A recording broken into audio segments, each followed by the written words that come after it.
बिहार में विधानसभा चुनाव के लिए दूसरे फेज का मतदान पूरा हुआ। 20 जिलों की 122 सीटों पर मतदान हुआ। इस दौरान 1302 उम्मीदवारों की किस्मत का फैसला ईवीएम में कैद हो गया।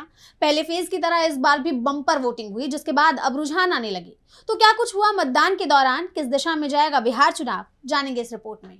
बिहार विधानसभा चुनाव के लिए दूसरे चरण का मतदान समाप्त हो गया है। चुनाव के दूसरे चरण में 122 सीटों पर वोटिंग हुई। इसके साथ ही 1302 उम्मीदवारों की किस्मत ईवीएम में कैद हो गई। दूसरे चरण में भारी मतदान हुआ, जहां पहले चरण में 65.08% वोट पड़ने से सत्ता पक्ष की नींद उड़ी थी। वहीं दूसरे चरण में ये आंकड़ा और बढ़ा है, साथ ही एनडीए की मुश्किलें भी। दूसरे चरण की वोटिंग में 70% वोटिंग हुई, लेकिन कई पोलिंग बूथों पर मतदाताओं की लंबी कतार को देखकर वोटिंग प्रतिशत बढ़ने की संभावना है। बिहार की जिन सीटों पर मतदान हुए उनमें सबसे कम वोट नवादा सीट पर पड़े। यहाँ कुल वोटिंग प्रतिशत 60 रहा। वहीं सबसे ज्यादा वोटिंग प्रतिशत की बात करें तो किशनगंज सीट पर सबसे ज्यादा वोट गिरे, यहाँ 79% वोट पड़े हैं।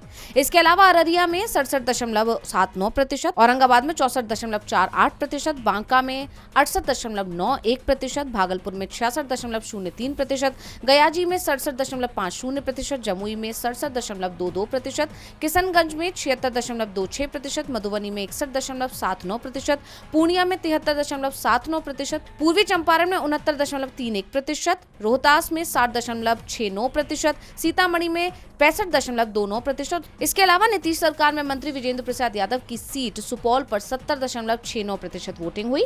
बीजेपी कोटे से मंत्री रेणु देवी की सीट बेतिया पर 68% वोटिंग हुई। इसके अलावा भी दूसरे चरण में नीतीश के कई मंत्रियों की किस्मत दांव पर लगी हुई है। वहीं कई सीटों पर बीजेपी प्रत्याशियों का जबरदस्त विरोध भी देखने को मिला। कई लोगों ने सरकार से नाराजगी दिखाते हुए चुनाव का बहिष्कार कर दिया। 20 जिलों की 22 सीटों पर हुई बम्पर वोटिंग से महागठबंधन में उत्साह है, जिसको देखते हुए नेता प्रतिपक्ष और राघोपुर से राजद प्रत्याशी तेजस्वी ने एक्स पर पोस्ट कर लिखा कि मेरे बिहार ने कमाल कर दिया, मन गदगद है। बीजेपी नेताओं का विरोध और बढ़ते मतदान ने विपक्ष की बाँछें खिला दी हैं, क्योंकि आमतौर पर माना जाता है कि ज्यादा मतदान सत्ता विरोधी रुझान के चलते होता है, और जिस तरह से बिहार में वोटिंग हुई है उसके बाद से एनडीए नेताओं के चेहरे का रंग उड़ गया है। डीवी लाइव की रिपोर्ट।